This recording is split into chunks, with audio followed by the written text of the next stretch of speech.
When it comes to Aaron Glenn, there are some Lions fans that just simply are not willing to accept the cold hard truth about his inability to be the defensive coordinator for the Lions that a lot of us were hoping he was going to be. But in today's episode, I'm going to be dishing out yet another painful reminder that he is simply not living up to expectations. Stay tuned, everybody. It's about to get interesting. We used to be a team no one respected. We used to be a team no one feared. That was then. This is now. First victory of the year on the line. Goff's got it. Back, looks, throws, end zone. Yes! Caught! You know who we are. 10-5, end zone, touchdown Detroit Lions. And you know where to find us. We won't be far. We'll be on your front porch waiting for you. We are the New Era Lions. And we are driven by Detroit. Hello everyone, and welcome back to another episode of MCM, Motor City Mania. I'm your host, David T. Pike, and as always, we're diving in right now. But before we dive in, I just want to again say to everybody that's coming back to the show, thank you all for your view, your support, your patronage. Thank you all for everything you do. It absolutely means the world to me, and I'm so thankful for each and every one of you all for being loyal subscribers. And to those that are coming into my show for the very first time, again, I want to say thank you all for giving my show a shot. I hope you enjoy the content, and likewise, I also hope to gain your subscription if I've earned and deserved it. And with that having been said, to everybody, I just want to say God bless. I hope y'all are having a great day, and let's get into the show here. So, before I get started, the first thing I need to do is I need to take care of this because a fan actually asked me about this, actually asked about it in my last episode. So, one of the things that I wear is this. This right here is a Detroit Lions like team ring. It's kind of like, showing that, hey, you know what, you're a fan of the team. You can buy these on eBay. I think they're like $100 or something like that. I got it for a Christmas present last year. I wear it every single day because I am a fan of the Lions. Go figure.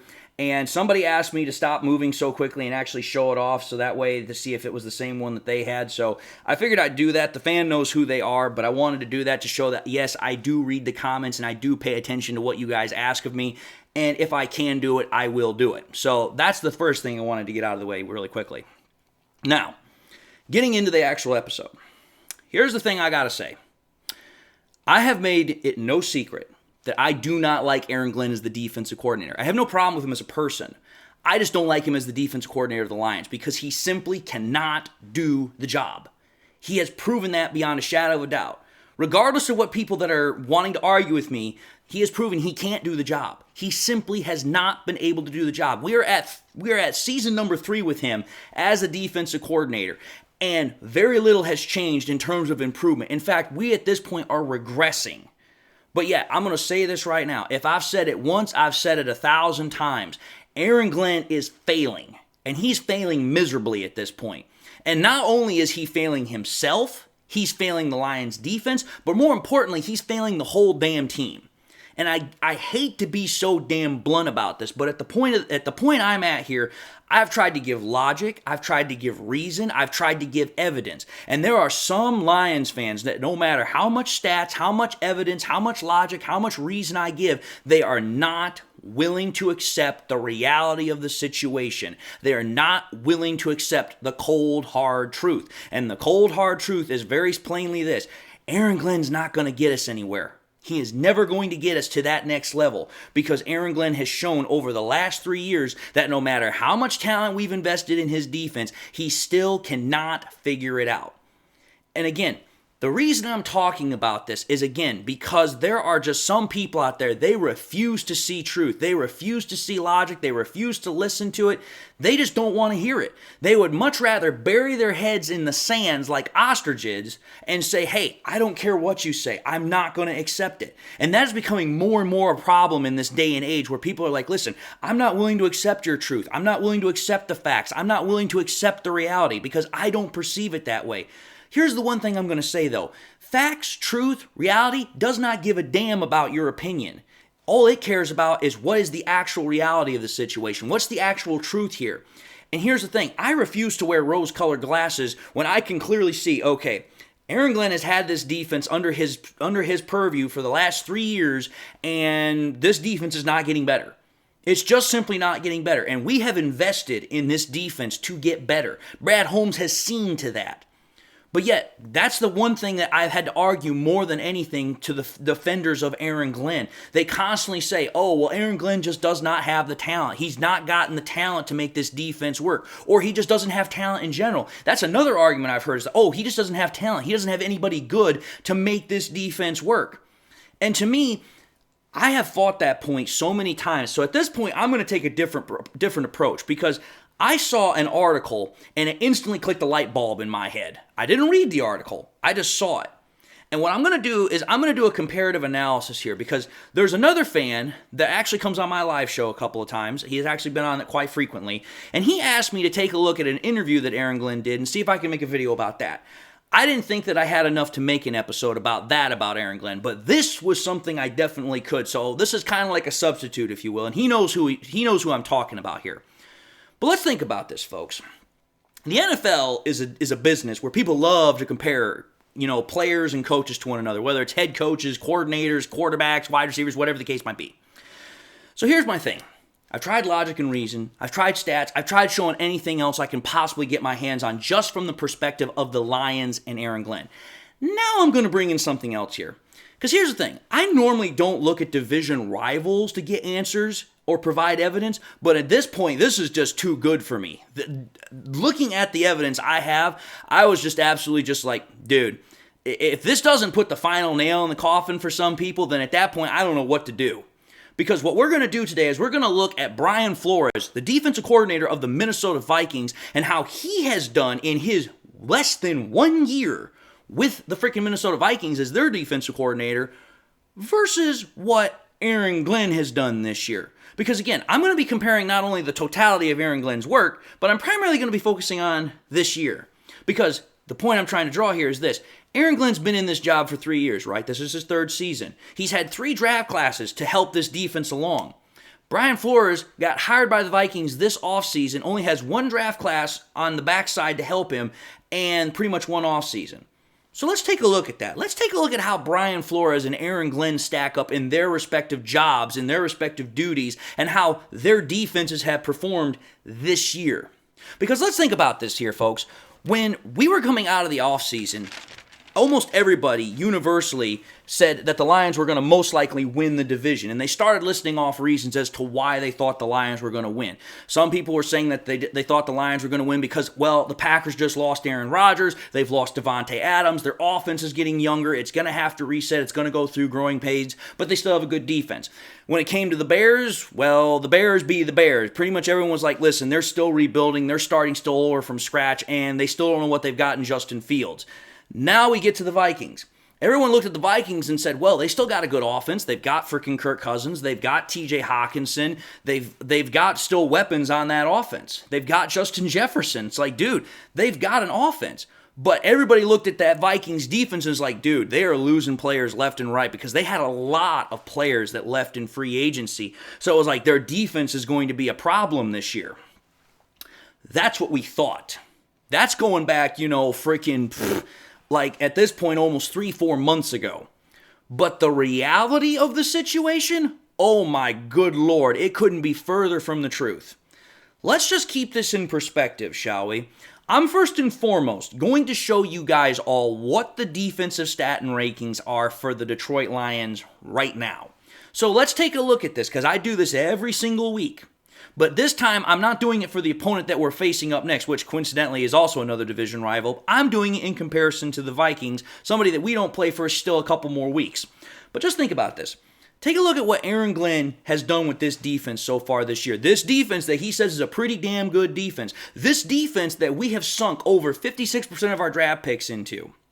We are ranked 23rd in points given up. We're ranked 14th in yards given up. We're tied 16th in yards per play. 19th in first downs given up. 20th in passing yards given up. 23rd in pass first downs. Tied 5th in run yards or rushing yards. That's still good. Rushing first downs, we're tied 6th. Rushing average, we're ranked 6th. Penalties, we're ranked 4th.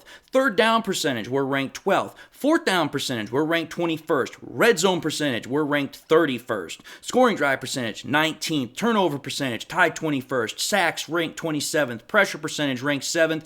Missed tackles in total, 27th. And this is something I'm just going to add to the end of this. Like I said earlier, the penalties were ranked 4th, so we don't get penalized a lot. But again, most of the penalties that we have almost result entirely in first downs. We've had 62 penalties on defense. 28 of them have resulted in first downs. Again, almost half of the penalties we receive on defense come to result in a first down. That's not good.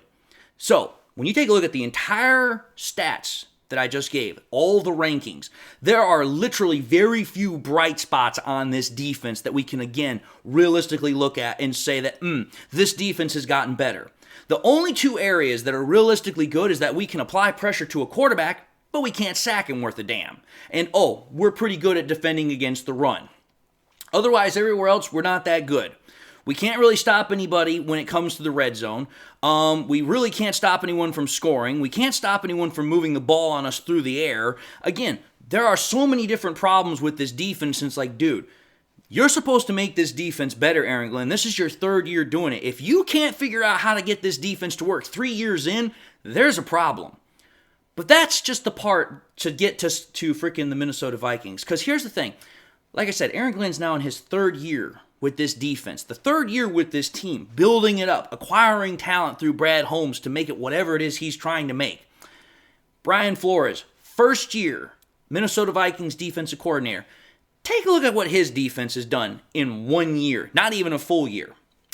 The defense of the Vikings is ranked 8th in points, 13th in yards, tied 8th in yards per play, 9th in first downs given up, 17th in passing yards, 22nd in passing first downs, 7th in rushing yards, tied 13th in rush first downs, tied 4th in rushing average, 31st in penalties, 25th in third down conversion, tied 27th in fourth down conversion, 9th in red zone conversion, tied 17th in scoring drive percentage, 13th in turnover percentage, tied 15th in sacks, 17th in pressures, 4th in missed tackles, and again, like I did with the previous one for the Lions, the freaking Vikings are one of the most penalized defenses in the NFL. But do you want to take a wild guess how many of their defensive penalties have resulted in first downs for the opposing offense? Only 10. So 10 penalties out of 87 has resulted in a freaking first down. That was the lowest amount out of everybody. So while the Lions defense doesn't get penalized at all, when they do, it results in a first down nearly half the time. Whereas when the Vikings get penalized, they get penalized a lot, but it almost never results in a first down. So again, when you take a look at the Vikings defense and what Brian Flores has done, he's got a top 10 scoring defense. He's got a top 10 rushing defense as well. They're ranked 7th in rushing yards, and they're tied 4th in rushing average. He's got a top 10 red zone defense. His defense doesn't miss a whole lot of tackles. They're top 10 in terms of first downs given up. They're top 10 in terms of yards per play given up. So wait a minute here. How is it that Brian Flores in 1 year with a brand new team, 1 year, has got a defense that actually is just on the outside of being a top 10 defense, or you could actually say it is a top 10 defense, it just has some weaknesses everywhere else, whereas Aaron Glenn, a defensive coordinator for the Lions for 3 years, this defense has regressed yet again, and it's almost exactly where it was last year. And again, that's with all the talent we've pumped into it. Because again, I know some people are going to say, well, David, you're not necessarily comparing apples to apples. Okay, fine. I'm going to keep going down this gravy train, because let's just think about this here. Again, like I said, there are people that want to say, well, Aaron Glenn doesn't have the talent. Aaron Glenn has not been given the talent to make this defense work. Okay, here. Back this train up again. I've said it before. I'll say it again. But in 3 years, Brad Holmes has added 2 first-round draft picks to the defense, 2 second-round draft picks to the defense, and 4 third-round draft picks to the defense. He has added a literal butt-ton of freaking talent through the draft to this defense. That's then on Aaron Glenn to make that talent work. Because again, Brad Holmes is not going to draft players that Aaron Glenn is not okay with. That's not going to happen. Again, we've heard it several times from Dan Campbell and from Brad Holmes. It's a collaborative process. So again, Brad Holmes is not going to just draft a player because he wants it and freaking Aaron Glenn is not okay with it. That's not going to happen. So any of these players that have been drafted, at some point, Aaron Glenn has said, yes, I'm okay with that player. I can work with that player. So there's the draft picks. But then let's think about the players that Brad Holmes has brought in through free agency. Again, In the offseason, he signed Cameron Sutton and he signed freaking C.D. Deuce, C.J. Gardner-Johnson. Both very high-profile free agents. One of them's been injured the majority of the year. The other one's been playing pretty decently well. But then let's think about the more recent acquisitions. Granted, they're old guys. I'm not going to deny that. But they're still first-round former talents. He freaking signed Bruce Irvin, and he just freaking signed that freaking defensive nose tackle, whatever it was, that used to play for the Steelers and the Jaguars, Tyson Alulu or whatever his name is. Pardon me if I mispronounced it, but I'm just doing the best I can here. The point of the matter is that Cameron Sutton, C.D. Deuce, the two guys that we just recently acquired, all of the draft picks, to say that Aaron Glenn has not been getting talent, he's not been getting anybody to work with, is sheer lunacy. Now, I'm going to say this. Could the free agent acquisitions that we've gotten recently been a lot better? Yes, they could have. Have no doubt about that. But we also have to be fair and honest here. At this point, it's slim pickings at this point in the year. There's not really a whole lot left. So unless you're willing to bring in Ndamukong Suh, you're really not going to get a whole lot of decent options. And again, like I said in a previous episode, I'll put that episode back up at the top. Here's the thing. There is some merit to the fact that Brad Holmes has not necessarily always gone out in terms of trades or in free agency to get better acquisitions. But again, to say that freaking Brad Holmes has not given players to Aaron Glenn for him to use would be just sheerly ridiculous. Aaron Glenn has been given talent. Aaron Glenn then has to do his job as a coach to utilize that talent to the best of his ability, which is something he is not doing. Because think about this. For every player that we've lost virtually since Aaron Glenn became the defensive coordinator, Brad Holmes has found a replacement for them. Think about it. We got rid of Trey Flowers. We drafted his replacement in Aiden Hutchinson. We got rid of Jeff Okudah. We signed his replacement in Cameron Sutton. We got rid of Amani Oruwariye. Okay, we don't really have a replacement for that, but Jerry Jacobs kind of took over his spot after he left, and Jacobs been kind of like hit or miss. You think about it. We got rid of safety C.J. Moore. We drafted his replacement in Brian Branch. We got rid of Deshaun Elliott. We signed his replacement in C.J. Gardner-Johnson. Again, hasn't been playing a whole lot, but it was a replacement. You take a look at Michael Brockers, the defensive lineman that we had for 2 years, and now he's no longer with us. Take a look at any of the defensive linemen that freaking Brad Holmes has drafted. Broderick Martin, Aleem McNeil, Josh Pascal, Levi Onwuzurike. Regardless of what you think about them as far as draft picks, they're still better than Michael Brockers. So again, that's what I'm trying to say about Brad Holmes and Aaron Glenn. Brad Holmes has given Aaron Glenn talent. Aaron Glenn's just not doing anything with it. But let's take a look at Brian Flores. Let's take a look at what the Vikings have done in his one offseason. But yet that one offseason, he has a top 10 defense. They drafted 3 players on defense, a cornerback, a safety, and a defensive tackle. The cornerback they drafted in the 3rd round, I think his name is Mekhi Blackman. He was from USC. He's actually done a pretty solid job as a cornerback for the Vikings. He's only allowing an 81.1 passer rating for opposing quarterbacks. That's actually pretty good. Then you take a look at the safety, Jay Ward. He really hasn't done anything. I think he's only played in 1 game. Then you take a look at the defensive tackle, who was drafted in the 5th round. He's played all year, but he hasn't really been all that good. But again, he's a 5th round draft pick. Most 5th round draft picks are not going to do that well. That's just the short and nut of the truth. But again, every so now and again, you're probably going to find one that actually does very well. Kind of like how we hit on Amon-Ra St. Brown in the 4th round. I still personally believe Amon-Ra St. Brown should have been drafted in the 2nd or the end of the 1st round. The fact that he got to the 4th round still blows my mind away, but that's my whole point. Sometimes you can find players in the later rounds that instantaneously just come in and they just play automatically well. But that's it. That's all the Vikings gave Brian Flores from the draft, was 3 players. A cornerback, a safety, and a defensive tackle. The cornerback's played the best, the safety's hardly played at all, and the defensive tackle has been sub-average, subpar. But then take a look at the free agency.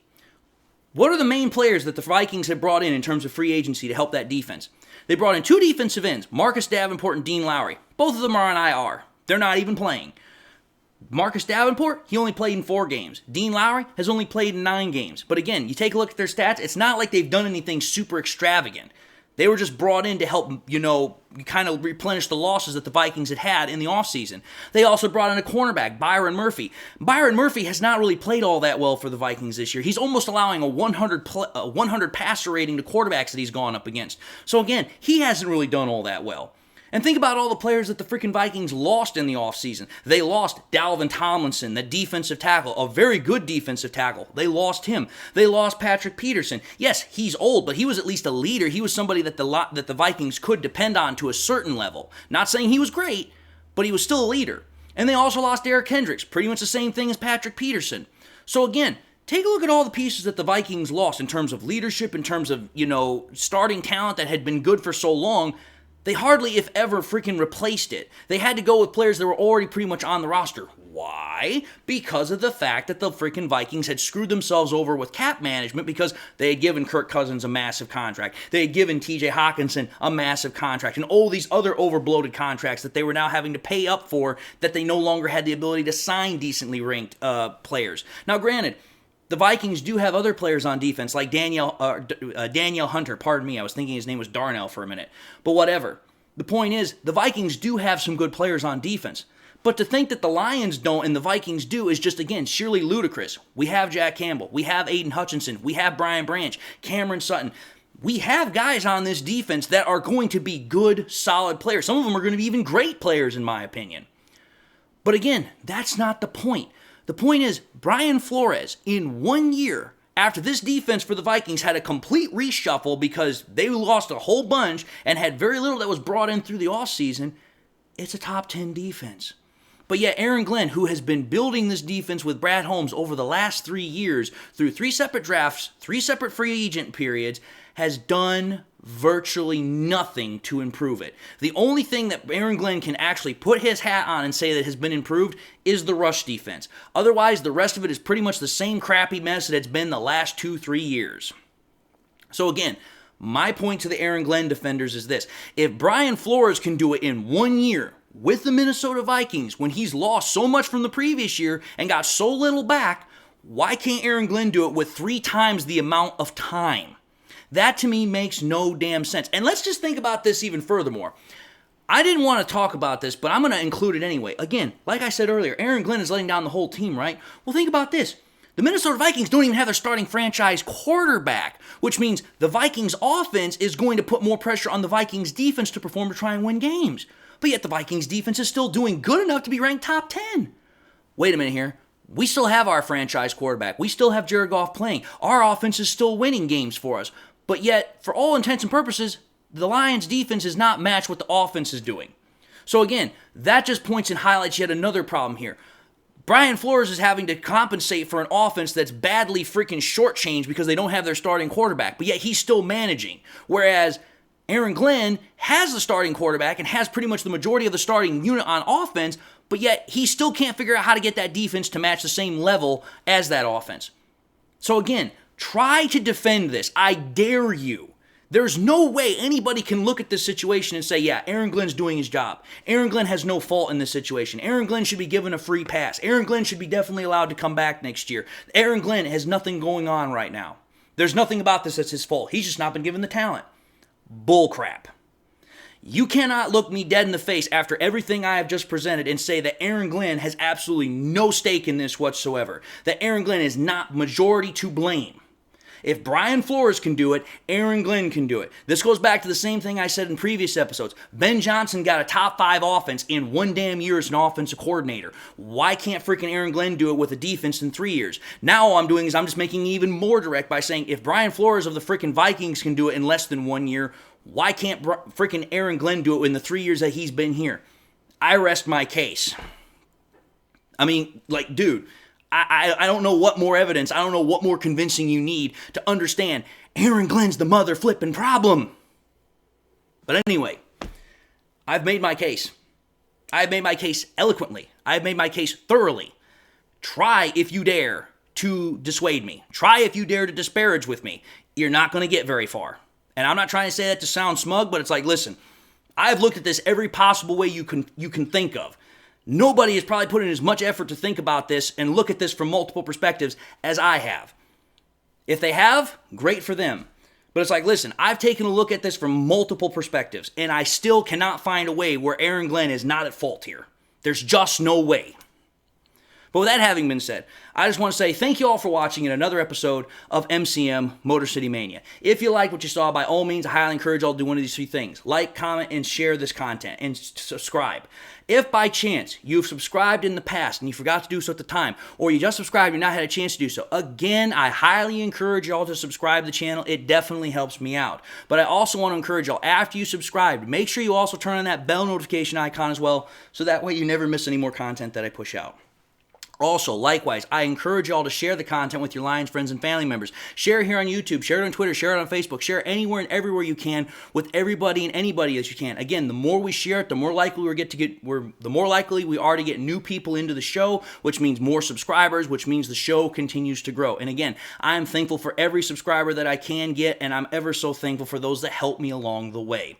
And with that having been said, I just want to again say thank you all for watching the content. You guys have been an amazing audience. Thank you all for everything you do. And I just want to say God bless. Hope you all continue to have a good day. And until the next time we meet, I'll see you all in the next episode.